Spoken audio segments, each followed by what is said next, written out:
Nature Mantra BP sugar thyroid reversal nature మంత్రతో సాధ్యం.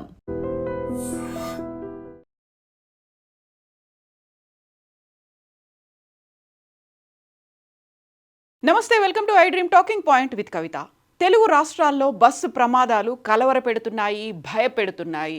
కర్నూలులో జరిగినటువంటి అగ్ని ప్రమాదం, ఆ తర్వాత చేవెళ్లలో జరిగినటువంటి ప్రమాదానికి మర్చిపోకముందే ఇంకొక సంఘటన జరిగింది.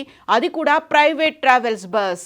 హైదరాబాద్ నుంచి కందుకూరు వెళ్తున్నటువంటి విహారీ ట్రావెల్స్కి చెందినటువంటి బస్ పూర్తిగా మంటల్లో దగ్ధమైపోయింది. అయితే టీ బ్రేక్ కోసం డ్రైవర్ ఆపినప్పుడు అందరూ మెలుకొని ఉండడంతో అక్కడి నుంచి బయలుదేరిన 10 నిమిషాల్లోనే బస్సు తగలబడినట్టుగా గుర్తించినటువంటి డ్రైవర్ అప్రమత్తమై బస్సును వెంటనే ఆపేయడంతో బస్సులో ఉన్నటువంటి ప్రయాణికులందరూ కిందికి దిగారు. దాంతో ప్రాణ నష్టం జరగకుండానే బయటపడ్డారు ప్రయాణికులందరూ. దాదాపుగా 43 మంది ప్రయాణికులు ఉన్నటువంటి విహారీ ట్రావెల్స్ బస్ నిన్న రాత్రి హైదరాబాద్ నుంచి కందుకూరుకు బయలుదేరింది.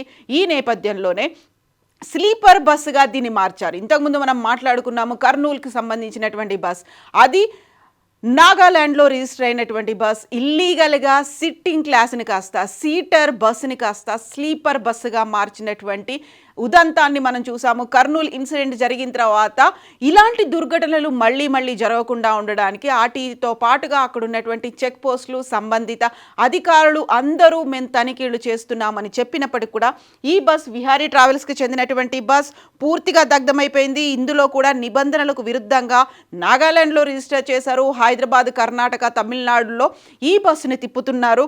ఈ ట్రావెల్స్ బస్ ఎన్ఎల్ అంటే నాగాలాండ్కు చెందినటువంటి ఈ బస్ NL01B3250. ఈ బస్ విహారీ ట్రావెల్స్ నుంచి నెల్లూరులోకి బయలుదేరింది. నల్గొండ జిల్లా చిట్యాల మండలం వెలిమనేడు వద్ద హైదరాబాద్ విజయవాడ జాతీయ రహదారి NH నెంబర్ 63 మీద ఈ ఇన్సిడెంట్ అనేది జరిగింది. ఒక్కసారిగా మంటలు చెలరేగాయి. ఆ మంటల్ని ఐడెంటిఫై చేసినటువంటి బస్ డ్రైవర్ అప్రమత్తమయ్యాడు. ఇమ్మీడియట్గా వాళ్ళని కిందికి దించడమే కాదు, అక్కడ లోపల ఉన్నటువంటి సామాగ్రిని కూడా కిందికి దించేంత సమయం కూడా ఉంది. కాకపోతే అందరూ ఒక్కసారిగా భయపడ్డారు, భీతావహం చెందారు.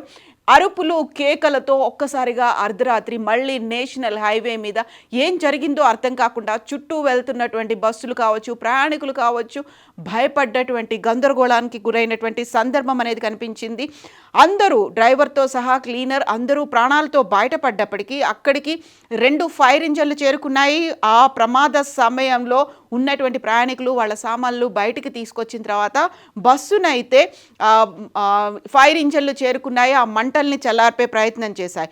చౌటుప్పల్ శివారులో బస్సును టీ కోసం ఆపారు బస్ డ్రైవర్. ఆ టైంలోనే వీరి ప్రయాణికుల ప్రాణాలు కాపాడినట్టుగా అయింది. ఒకవేళ టీ బ్రేక్ కోసం ఆపకుండా ఉంటే అందరూ నిద్రలోనే ఉండేవాళ్ళు.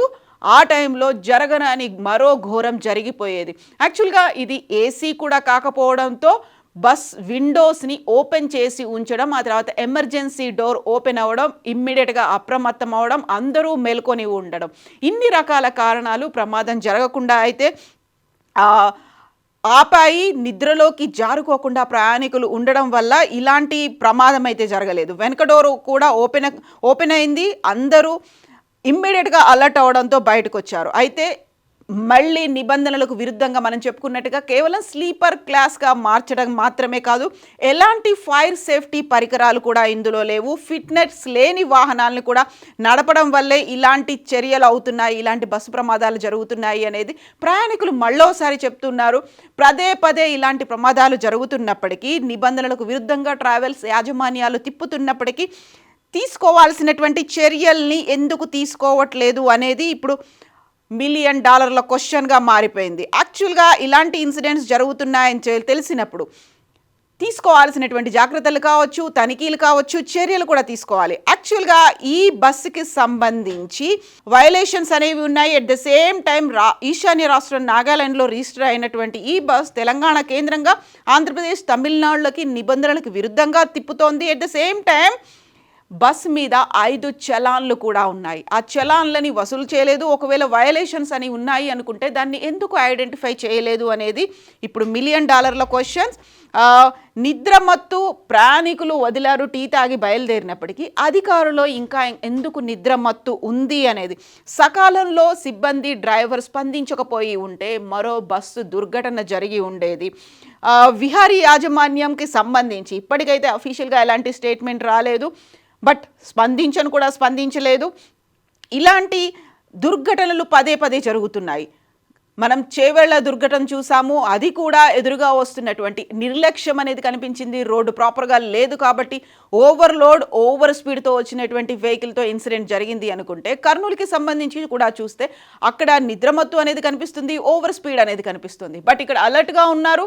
అయినప్పటికీ కూడా బస్కి సంబంధించి అక్కడ ఇంజన్లో షార్ట్ సర్క్యూట్ జరిగింది అనే దానివల్లే ఈ ప్రమాదం జరిగిందని తెలుస్తోంది. ఇంజన్లో షార్ట్ సర్క్యూట్కి కారణాలు ఏంటి, ఏం జరిగి ఉంటుంది, అది ఓవర్లోడ్ అయిపోయిందా లేకపోతే ఛార్జింగ్ పాయింట్లు ఎక్కడైనా లీకేజ్ ఉందా, వీటన్నిటికీ సంబంధించి కూడా ఇప్పుడు ఐడెంటిఫై చేయాల్సినటువంటి అవసరం ఉంది.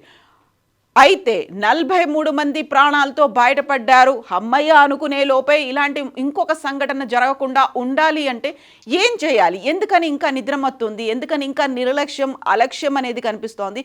ఎందుకని ఇంకా ప్రాపర్గా విజిలెంట్గా ఎందుకని అధికారులు ఉండలేకపోతున్నారు? ఒకవేళ చలాన్లు ఉన్నాయి అనుకుంటే, అక్కడ వయలేషన్స్ ఉన్నాయి అనుకుంటే, ఈశాన్య రాష్ట్రాల్లో కావచ్చు లేకుంటే డామన్ అండ్ డయ్యూలో రిజిస్టర్ అయినటువంటి వెహికల్స్ ఇప్పటికీ ఇల్లీగల్గా అన్ని రకాల వయలేషన్స్ని చేసి బస్సుని తమకు అనుగుణంగా మార్చుకొని లోపలన్నింటినీ ఆల్టరేషన్స్ చేసినటువంటి బస్సుల్ని ఇంకా ఎందుకు ఐడెంటిఫై చేయట్లేదు? ఈ నాగాలాండ్లో రిజిస్టర్ అయినటువంటి విహారీ ట్రావెల్స్ బస్ కేవలం సిట్టింగ్ కెపాసిటీ ఉన్నటువంటి బస్, దాన్ని స్లీపర్ క్లాస్గా మార్చిన తర్వాత తీసుకోవాల్సినటువంటి చర్యలు, వయలేషన్స్, చలాన్లు వీటన్నిటిని పట్టించుకోకపోవడం వల్ల అదృష్టవశాత్తు భగవంతుడి దయో లేకపోతే డ్రైవర్ అప్రమత్తతోనో లేకపోతే అందరూ మెలుకొని ఉన్నారు, 10 నిమిషాల్లోనే బయలుదేరినటువంటి బస్సు వల్ల ప్రమాదం అయితే తప్పింది. అందరూ ప్రాణాలతో బయటపడ్డారు. వాట్ ఇఫ్ ఒకవేళ ఇలా జరగకుండా ఉంటే మళ్ళొకసారి వార్తల్లోకి అదే బస్ వచ్చేది. ఎవరి నిర్లక్ష్యం కనిపిస్తోంది? ఎందుకని ఇలాంటి ప్రమాదాలు పదే పదే జరుగుతున్నాయి? ఇంకా ఎందుకు అధికారులు మేల్కోవట్లేదు? కామెంట్స్ రూపంలో తెలియజేయండి. And for more videos, Please subscribe to iDream. Please subscribe to iDream. Please subscribe iDream. And please subscribe to iDream. For more videos, subscribe to iDream. please like, share and subscribe to the channel. Congratulations, iDream. subscribe to iDream. Subscribe to iDream. So subscribe to iDream Media. iDream team andarki huge congratulations. Please subscribe iDream Media. Please subscribe to iDream. Subscribe iDream. Please subscribe to iDream. iDream అంటే నా కళల ఛానల్ను subscribe చేసుకున్న నోరు తిరుగుతలేదు, మీరైతే గంట గుర్తు కొట్టండి. For more such videos, please subscribe to iDream. Subscribe to iDream. Please subscribe to iDream. Please subscribe iDream Media. Please do subscribe to iDream. Please subscribe to iDream Media. For best entertainment and information, please subscribe iDream. And don't forget to subscribe to iDream.